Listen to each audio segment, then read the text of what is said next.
Hello student, आज हम बात करेंगे प्रश्नावली 3B का सवाल नंबर 9। ठीक, आज हम बात करेंगे प्रश्नावली 3B का सवाल नंबर 9। इसमें दिया a बराबर इतना, b बराबर इतना, तो सिद्ध कीजिए। यहाँ पर सवाल में लिखा है दिखाइए कि, या फिर दिखाने का मतलब आपको सिद्ध करना है कि, यानी दिखाइए कि या फिर सिद्ध कीजिए कि a b बराबर a, और दूसरी सवाल बोला है b a बराबर b के। यानी पहला काम a b निकालना है, और जो a b का a का गुणा b के साथ करेंगे वो किसके मान बराबर आएगा, a के बराबर। ये हमें सिद्ध करना है। आते हैं अपने सवाल पर। सवाल नंबर पहले, और इसमें हम LHS चलते हैं भाई। LHS आपका है AB, a का गुणा b के साथ करना है। तो AB का मान कितना है, a का मान लिख लेते हैं 2 minus 1 1 minus 3 4 minus 3 minus 5 5 minus 4। उसी तरह b का लिख लेते हैं 2 माइनस 1 1 माइनस 2 3 माइनस 2 माइनस 4 4 और माइनस 3। ठीक, 2 minus 3 minus 5 minus 1 4 5 1 minus 3 minus 4 2 minus 4 1 3 4 और 1 माइनस 2 माइनस 3। ठीक, अब गुणा करते हैं भाई। अब गुणनफल वाला काम संभव है कि नहीं, देख रहे हैं 3 क्रॉस 3 का ये भी और 3 क्रॉस 3 का ये भी, यानी पहले वाले में स्तंभों की संख्या, दूसरे वाले में पंक्तियों की संख्या बराबर है, यानी क्या हो जाएगा, गुणनफल संभव है। तो पहले पंक्ति का गुणा पहले वाले स्तंभ के साथ करेंगे, यानी 2 का गुणा 2 के साथ, 3 का गुणा 1 के साथ और 5 का गुणा 1 के साथ, यानी पहली पंक्ति पहला स्तंभ, तो 2 दुना के 4। उसी तरह माइनस ये भी माइनस माइनस माइनस क्या हो जाएगा, प्लस, और 3 एक कम 3। फिर 5 का गुणा 1 में करेंगे, माइनस 1 इसमें प्लस में, तो माइनस गुणा प्लस से करेंगे माइनस 5 एक कम 5। उसी तरह पहली पंक्ति दूसरा स्तंभ गुणा करते हैं भाई, 2 दुना के 4 यानी माइनस 4, 3 तली का 9 माइनस 9 और 5 दुना के 10। उसी तरह पहली पंक्ति तीसरा स्तंभ, 2 चौका 8 3 चौका 12 और इसके बाद हो जाएगा 5 तियां 15, यानी 2 दुना के 4 यानी माइनस 4 हो जाएगा, 3 चौका 12 माइनस 12 5 तियां 15 यानी प्लस 15। दूसरी पंक्ति पहला स्तंभ यानी माइनस 2, इसके बाद माइनस 4 प्लस 5। फिर दूसरी पंक्ति दूसरा स्तंभ यानी 2, तो 4 तियां 12 और 5 दुना की 10 माइनस 10। दूसरी पंक्ति तीसरा स्तंभ यानी क्या हो जाए आपका, माइनस यानी प्लस 4 और 4 चौका 16 और 5 तियां 15। इधर गुणा कर लेते हैं। अब 1 2 2 हो जाएगा, इसके बाद प्लस 3 और इसके बाद माइनस 4। उसी तरह इधर गुणा कर दें, क्या हो जाएगा भाई, माइनस 2 3 तिली का 9 माइनस 2 और माइनस 9 और 4 दुना की 8। इधर गुणा कर लेते हैं भाई, 4 एक कम 4 यानी माइनस 4 4 तियां 12 और 4 तियां 8। ठीक, यानी 1 चौका 4 यानी माइनस 4 माइनस 3 चौका 12 प्लस 12। अब इसको जोड़ घटा लेते हैं, 4 3 7 7 में से 5 घटाएंगे 2 मिलेगा। इसके बाद में 9 4 13 13 में 10 जोड़ेंगे तो माइनस 3 मिलेगा। इसी तरह 12 8 20 20 मतलब माइनस 5। उसी तरह 4 2 6 यानी क्या मिल जाएगा भाई, माइनस 1। 12 2 14 14 में से 10 घटाएंगे 4। उसी तरह 16 4 20 20 में से 15 मतलब 5। 2 3 5 मतलब 4 1 माइनस 2 11 11 मतलब माइनस 3। इसके बाद माइनस 12 4 16 16 मतलब माइनस 3। आप देख रहे हैं यहाँ पर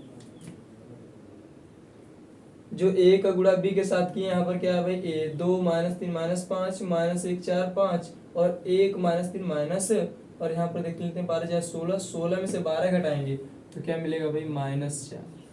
ठीक, तो ये वाला जो a का गुणा b के साथ किए किसके बराबर आया, a के बराबर, यानी इसको हम लिख सकते हैं a, और इसको क्या लिख सकते हैं भाई, RHS, और क्या लिख सकते हैं, प्रूव दैट। ये हो गया हमारा पहली सवाल। और दूसरी सवाल हमें दिया है कि b का गुणा a के साथ करें तो किसके बराबर आए, a के साथ, यानी b के बराबर आएगा b का मान कितना रख लेते हैं पहले, b का मान आपका 2 माइनस 1 प्लस 1 माइनस 2 3 माइनस 2, इसके बाद माइनस 4 प्लस 4 माइनस। a का मान कितना है आपका, 2 minus 1 plus 1 2 minus 1 plus 1 minus 3 4 minus 3 minus 5 plus 5 minus 4, यानी 2 3 माइनस 5, इसके बाद minus 1 4 5 1 minus 3 minus 4 2 minus 2 minus 4 minus 1 3 4 1 minus 2 minus 3। हम गुणा कर लेते हैं, ये भी 3 क्रॉस 3 का है, तो इसमें सोचने वाली बात है कि गुणा संभव है या नहीं, क्योंकि जहाँ तक पहले वाले स्तंभों की संख्या दूसरे वाले पंक्ति की संख्या बराबर है। पहली पंक्ति पहला स्तंभ 2 गुना की 4, माइनस गुणा माइनस करेंगे क्या होगा प्लस 2 1 कम 2 4 1 कम 4। पहली पंक्ति दूसरा स्तंभ 2 3 6 2 चौका 8 प्लस 12। पहली पंक्ति तीसरा स्तंभ 5 गुना की 10 5 गुना की 10 4 चौका 16। उसी तरह दूसरी पंक्ति पहला स्तंभ यानी क्या हो जाएगा आपका -2 -3 और +4। दूसरी पंक्ति दूसरा स्तंभ यानी कितना हो जाएगा भाई माइनस यानी +3 हो जाएगा, 3 चौका 12 और -12। इसके बाद पहली पंक्ति तीसरा स्तंभ +5 3 5 15 और 4 चौका 16। तीसरी पंक्ति पहला स्तंभ 2 1 कम 2 +2 -3। तीसरी पंक्ति दूसरा स्तंभ यानी क्या हो जाएगा आपका -3 2 चौका 8 हो जाएगा यानी -8 और इसके बाद +9। तीसरी पंक्ति तीसरा स्तंभ यानी क्या हो जाएगा भाई -5 -10 +12। इसको जोड़ घटा लेते हैं, 4 में से 2 घटाएंगे 4 2 6 6 में से 4 मतलब 2 मिला, 8 6 14 यानी -2। इसके बाद भाई 10 10 20 20 मतलब -4। इसके बाद 3 2 5 -5 मतलब +4 आपका कितना हो जाएगा -1। इतना तो जोड़ी घटा सकते हैं। 12 3 15 15 में से 12 जाएगा कितना बचेगा 3 15 5 20 20 में से 16 मतलब 4 2 2 4 में से 3 गया 1 8 3 11 मतलब -2, फिर 10 5 15 मतलब -3। देख लीजिए 2 -2 -4 -1 3 4 1 -2 -3, ये वाला मान किसके बराबर आया b के बराबर, यानी b का गुणा जब a के साथ किए तो मान आया b के बराबर। तो लिख सकते हैं क्या भाई RHS, यानी जो मान हल किया LHS को RHS मिल गया और लिख देंगे क्या प्रूव दैट। ठीक, ये थी सवाल नंबर 9। अब आते हैं सवाल नंबर 10 पर।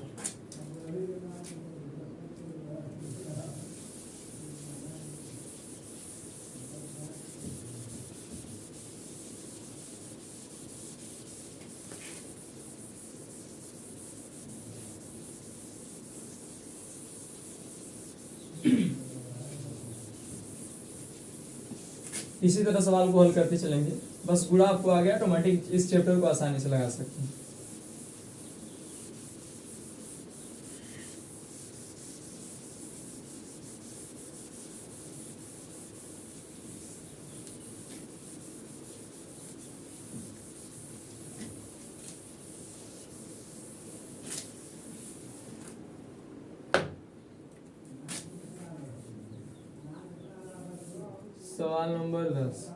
सवाल नंबर 10 में पहली सवाल इसमें दिया है, बोला है कि यदि a बराबर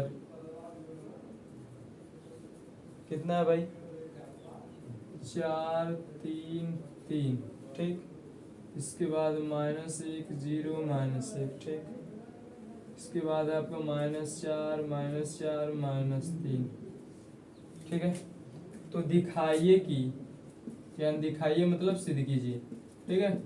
दिखाइए कि बोला है a² बराबर i3, यानी 4 -1 -4 3 0 -4 3 -1 -3, तो दिखाइए कि a² बराबर i3।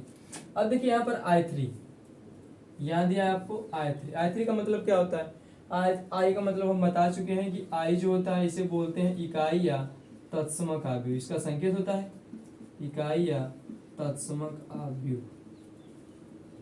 तत्समक आव्यूह बताते हैं कि ऐसा वर्ग आव्यूह जिसके मुख्य विकर्ण के सभी अवयव क्या होंगे इकाई हो या फिर एक हो और शेष सभी तत्व क्या हो शून्य हो, वो क्या कहलाता है इकाई या तत्समक आव्यूह। उसे हम किसे कैपिटल I से निरूपित करते हैं। वही संकेत i3, इसका मतलब ये वाला, जैसे मान लीजिए आपको यहाँ पर i2 दे दे, यहाँ पर मान लीजिए i3 दे दे, इसका मतलब i4 दे दे, तो i2 i3 i4 का मतलब ये है कि ये वाला जो डिनोट कर रहा है इस वाले आव्यूह जो हमारा इकाई या तत्समक आव्यूह है किस क्रम का है। अब अगर मान लीजिए यहाँ पर i2 लिखा रहेगा तो इसका मतलब ये है कि 2 × 2 का है। यदि I3 लिखा है इसका मतलब यह है कि जो हमारा इकाई है तस्मक अवयव 3x3 का है। अगर इस तरह मान लीजिए 4 दिया है इसका मतलब जो हमारा इकाई अवयव है वो 4x4 का है। यानी डिनोट करता है ये वाला जो मान है नीचे वाला मान 1 2 3 4 वाला, ये डिनोट करता है कि अवयव किस क्रम का है, यानी इकाई या तस्मक अवयव। मान लीजिए लक बाई चांस नहीं दिया रहो, यहाँ पर डायरेक्ट ए स्क्वायर बराबर आई दिया होता तो डायरेक्ट यहाँ पर जो का अवयव ए है जिस क्रम का है उसी क्रम का हम यहाँ पर लगा देते हैं। ठीक है, तो यहाँ पर 3x3 था तो यहाँ पर 3x3 लिख दिया तो और बेटर है। तो समझिए कि यहाँ पर I3 लिखा है, इसका मतलब जो भी है इसके क्रम को दर्शाता है कि अभी जो दिया गया वो किस क्रम का, यानी जो का इकाई या तस्मक अवयव का मान रखेंगे वो किस क्रम का होगा। आते हैं अपने सवाल। ए बराबर हमें दिया इतना और प्रूफ करने के लिए बोला है इसका बराबर I3, यानी जो हमारा ए स्क्वायर निकालेंगे वो I3 मतलब जो हमारा इकाई या तस्मक अवयव आएगा 3x3 का आएगा। हल करके चेक कर लेते हैं। तो ये एलएचएस चलते हैं भाई, ए स्क्वायर निकालते हैं। ए स्क्वायर को हम क्या लिख सकते हैं, ए इंटू ए, और ए का मान हमें पता है 4 3 3 -1 0 -1 -4 -4 -3। उसी तरह ए बराबर 4 3 3 -1 0 -1 -4 -4 -3। फिर वही गुणा, पहली पंक्ति पहला स्तंभ 4 चौका 16, इसके बाद 3 एकम 3, इसके बाद 4 तिया 12। पहली पंक्ति दूसरा स्तंभ मतलब -4 +0, इसके बाद +4। उसी तरह इसमें गुणा करेंगे तो 4 चौका 16 और इसके बाद 4 एकम 4 और 4 तिया 12 यानी +12। दूसरी पंक्ति पहला स्तंभ तो 3 चौका 12, इसके बाद 0, इसके बाद क्या जाएगा 4 तिया 12 मतलब -12। दूसरी पंक्ति दूसरा स्तंभ यानी -3 +0 और क्या हो जाएगा +4। दूसरी पंक्ति तीसरा स्तंभ मतलब क्या हो जाएगा भाई -12 +0 -12 यानी +12 हो जाएगा। तीसरी पंक्ति पहला स्तंभ 3 चौका 12 -3 और 3 तिलिका 9। ठीक, इसके बाद आपका आएगा -3 0, इसके बाद +3। इससे तीसरी पंक्ति तीसरा स्तंभ मतलब क्या हो जाएगा भाई -12, इसके बाद क्या हो जाएगा आपका +4 और 3 तिलिका 9, 3 तिलिका 9 यानी +9 हो जाएगा। ठीक है, अब आते हैं जोड़ लेते हैं इसको। -3 -12 कितना हो जाएगा 12 3 15 और 15 मतलब 16 में से 15 घटाएंगे 1 मिला, और यहाँ पर 12 -12 0, 9 3 12 -12 है मतलब 0, -4 +4 मतलब 0, फिर -4 में 3 जोड़ेंगे, -3 में +4 जोड़ेंगे तो कितना होगा 1, और -3 +3 0। उसी तरह 12 4 16 -16 +16 0, -12 +12 0, और 9 4 13 13 में से 12 घटाएंगे 1। तो ये जो हमारा अवयव आ रहा है किस क्रम का आ रहा है 3x3 का, और जो हमें I3 दे दिया गया है, यानी इसी को हम डायरेक्ट क्या लिख सकते हैं I3 और RHS। ये थी सवाल नंबर 10 का पहला। अब आते हैं सवाल नंबर 10 का सेकंड। सवाल नंबर 10 का सेकंड क्या है भाई,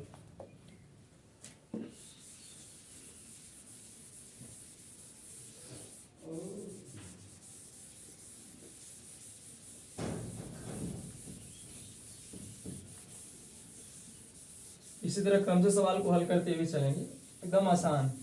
थोड़ा अगला चैप्टर जो होगा थोड़ा सा वो इम्पोर्टेंट है बोर्ड एग्जाम के लिए, क्योंकि उसमें से लगभग 4 नंबर का सवाल पूछता है।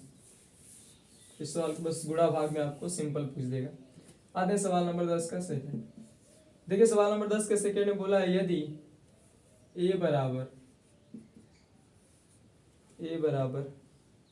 P0 0 और इसके बाद दिया है 0 P0 0 0 P, और आगे बोला है B बराबर कितना दिया है भाई 3 4 5 3 4 5, और आगे दिया है 1 2 3 1 2 3, और बोला है 3 6 7 3 6 7। ठीक, तो आगे बोला है कि सिद्ध कीजिए कि, यानी हमें सिद्ध करना है ए बी बराबर किसके भाई पी बी के, यानी हमें सिद्ध करना है कि ए का गुणा जब पी बी के साथ करें तो हमारा क्या है पी बी है। यानी हम पहले एलएचएस चलते हैं। एलएचएस आपको ए भी निकालना है, यानी ए का मान और बी का मान रख लेते हैं। P zero zero zero P zero zero zero P, यह हुआ आपका ए का मान, और बी का मान हुआ 3 4 5 1 2 3 3 6 7। ये तो गुणनफल संभव है क्योंकि 3 × 3 का है। तो पहली पंक्ति पहला स्तंभ मतलब कितना हो जाएगा 3p, इसका गुणा इसके साथ 0, इसके बाद 0। ठीक, और कुछ। अब इसी तरह तीसरी पंक्ति पहली पंक्ति दूसरा स्तंभ, p हो जाएगा आपका भाई, और क्या हो जाएगा 0 फिर 0 फिर 0। उसी तरह इसमें गुणा करेंगे तो क्या हो जाएगा आपका 3p + 0 + 0। दूसरी पंक्ति पहला स्तंभ 0 + 4p + 0। उसी तरह क्या हो जाएगा भाई दूसरी पंक्ति दूसरा स्तंभ 0 + 2p + 0। दूसरी पंक्ति तीसरा स्तंभ 0 + 6p + 0। उसी तरह तीसरी पंक्ति पहला स्तंभ मतलब 0 + 0 + 5p। इसके बाद क्या हो जाएगा भाई 0 + 0 + 3p, फिर 0 + 0 + 7p। यानी अगर जोड़ेंगे तो 3p + 4p + 5p, यानी p + 2p प्लस यानी 3p यहाँ पर 3p 6p और आपका 7p। यानी 3 4 5 1 2 3 और 3 6 7 आते हैं भाई। अब देख रहे हैं कॉमन वाला है दिया, अगर मान लीजिए आप भी में कोई भी अवयव कॉमन ले रहे हैं तो वो अवयव जो भी आपका अवयव कॉमन करेंगे सभी अवयव में होने चाहिए। जैसे मान लीजिए आप बात करेंगे ये नहीं कि केवल इसमें 3 मिला तो केवल 3 है कॉमन कर लें।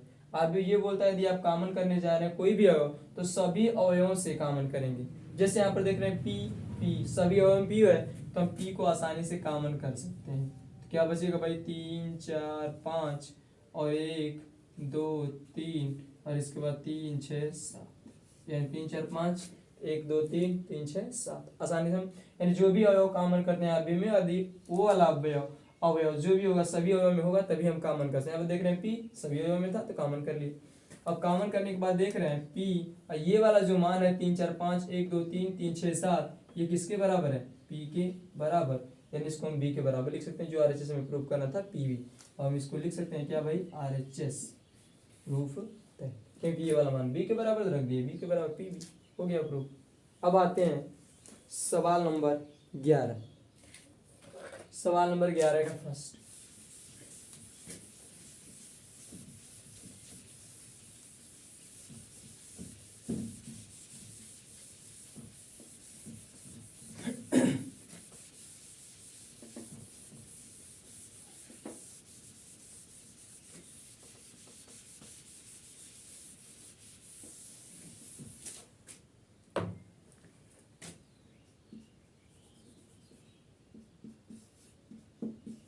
देखिए सवाल नंबर 11 को फर्स्ट कह दिया है। सवाल नंबर 11 का फर्स्ट में बोला यदि ए बराबर कितना है भाई ए बराबर दिया है 1 2 इसके बाद -1 3 और आगे क्या बोला तो सिद्ध कीजिए या फिर दिखाइए कि यानी दिखाइए कि a² - 4a + 5i बराबर ओके। यानी हमें दिखाई ए बराबर इतना दिया है तो बोला है कि दिखाइए कि यानी हमें दिखाइए मतलब सिद्ध करना है, दिखाइए या फिर सिद्ध कीजिए कि a² - 4a + 5i का मान o के बराबर या फिर o को हम बोल सकते हैं शून्य आव्यूह, मतलब ऐसा आव्यूह जिसमें प्रत्येक तत्व क्या हो शून्य हो, क्या कहलाएगा शून्य आव्यूह, यानी o के बराबर या फिर शून्य के बराबर आना चाहिए। तो पहला काम देखिए a² - 4a + 5i है, तो पहला काम देखिए यहाँ पर आई केवल बोला, अभी पिछले सवाल में बताया कि अगर मान लीजिए क्रॉस न दिया होगी किस क्रम का है तो जो भी अवयव आपको उसमें एक अवयव जो दिया रहेगा मान लीजिए यहाँ पर 2 × 2 का है तो आई इकाई अवयव का जो मान होगा 2 × 2 का ही रख देंगे। अगर यहाँ पर 3 × 3 होता है यहाँ पर कुछ नहीं बस केवल आई बोलता है 3 × 3 का इकाई तस्मा का अवयव का मान रख देते हैं। ठीक है, तो यहाँ पर देखिए a² चाहिए तो पहले a² निकाल लेते हैं। पहले a² को हम क्या लिख सकते हैं भाई a × a, तो पहले a² हम निकाल के इसके बाद रखते हैं तो 1 2 -1 3 और इंटू a 1 2 -1 और 3 गुणा कर लेते हैं। 1 1 कम 1 यानी -2 पहली पंक्ति दूसरा स्तंभ यानी -1 -3। उसी तरह करेंगे 2 और 2 3 दूना के 6, इसके बाद इधर गुणा करेंगे -2 + 9, मतलब क्या हो जाए आपका -1 8 -4 और +7। ये किसका मान निकला? a² का। अब हमें आते हैं अब अपने LHS पर। कहाँ भाई? LHS पर। LHS का मान दिया है कि a² - 4a + 5i का मान जो शून्य या फिर 0 के बराबर होना चाहिए। a² निकाल चुके हैं भाई, -1 8 -4 और 7, a का मान हुआ -4a का मतलब आप दिया है 1 2 -1 3, अब +5i, i का मतलब हो जाएगा 1 0 0 1, 2 क्रॉस 2 का रख देते हैं। पहला काम -1 8 -4 7 और पहले गुणा कर लेते हैं, क्या हो जाएगा भाई? 4 1 कम 4 2, इसके बाद -4 4 3 12 +5 0 0 5। अब ऐसा नहीं यहाँ पर देख रहे हैं कि माइनस लगाया तो माइनस का गुणा कर दें, ये नहीं, ये कोई मतलब नहीं है गुणा करने। गुणा करेंगे तो यहाँ पर प्लस लिखना पड़ेगा और माइनस गुणा इंटर कराना पड़ेगा।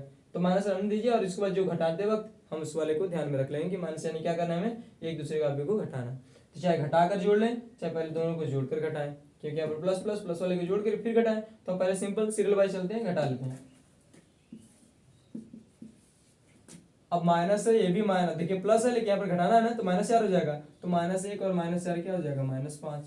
उसी तरह -4 और माइनस क्या हो जाएगा? यहाँ पर प्लस हो जाएगा। तो -4 + 4 0। 8 में से 2 घटाएंगे तो 6 हो जाएगा, ठीक। उसी तरह हम बात करें इधर, तो क्या आएगा भाई? 0 ये कट गया। 7 में से क्या आएगा आपका? 7 में से 12 घटाएंगे तो -5, ठीक। अब यहाँ पर थोड़ा सा मिस्टेक है हमारा, ये वाला मिनट हमारा आना चाहिए लगभग गुणा नहीं किया सही। 0 हो गया, 4 1 कम 4 -4 4 दूना के यहाँ पर 8 होना चाहिए, क्योंकि देखिए 4 दूना के 8 और 4 यहाँ 12। तो यानी आप देखिए 8 में से 8 घटाएंगे तो यहाँ पर क्या मिलेगा? 0। थोड़ा मिस्टेक था, यहाँ पर गुणा करेंगे तो 4 दूना के 8 आएगा, हम 2 ही लिख दिए थे। बात क्लियर? अब हो गया 8 में से 8 घटाएंगे 0 और 7 में से 12 घटाएंगे तो -5। और इसमें क्या करेंगे? इस वाले मान को 5 0 0 5 को क्या कर देंगे? जोड़ देंगे भाई। तो ये -5 + 5 0 0 0 0 0 0 0 -5 + 5 0, यानी क्या आ गया भाई? शून्य अवयव। और शून्य अवयव को हम ओ से निरूपित करते हैं, जो कि है क्या हमारा? RHS। प्रूफ है। ये थी सवाल नंबर 11 का फर्स्ट, और सवाल नंबर 11 का सेकंड अगले वीडियो में बात करेंगे। आज के लिए इतना ही, धन्यवाद।